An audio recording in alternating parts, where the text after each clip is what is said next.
Number three, Michigan is 19-point favorites on the road against Maryland with the over-under of 50.5 for the noon kickoff on Fox this weekend. Maryland is not quite the team that I expected, especially when they started off the season on a 5-game winning streak. Ohio was able to derail them, and then after that, they didn't really look the same. They went on a 4-game losing streak before bouncing back with a win against Nebraska last weekend. I honestly thought that with the way that they started the season, Maryland might have been just a two-loss team when Michigan was facing them. However, they find themselves now at 6-4. A common factor in all of the games that Maryland has been able to win is that they rush for over 119 yards. If they rush for over 119 yards, they have not lost. However, another interesting component is that whenever they are held under 39% for third down conversions, they also wind up losing the game.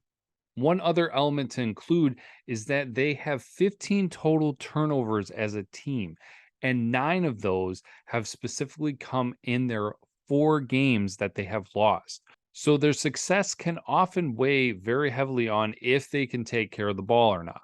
From the scoring aspect of things, they score an average of 5.2 touchdowns per win, while their losses average 2.5 touchdowns per game.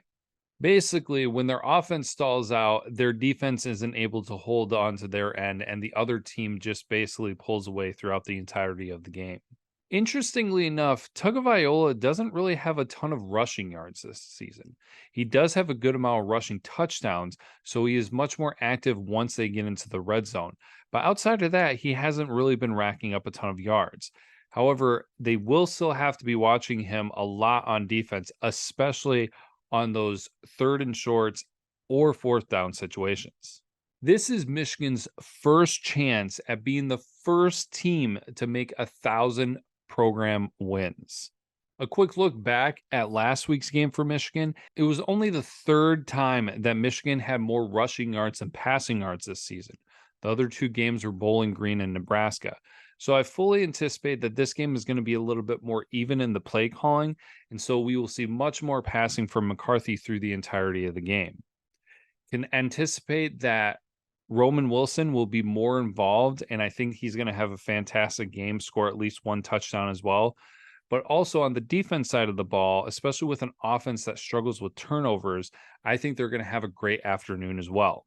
My score prediction is that Michigan rebounds from the low scoring affair that they had last week, and they come out hot and they have a final score of 45-14. I hope that you all enjoy the game. Enjoy your weekend, and we will be reconnecting after for the post game recap episode. But until then, as always, go blue.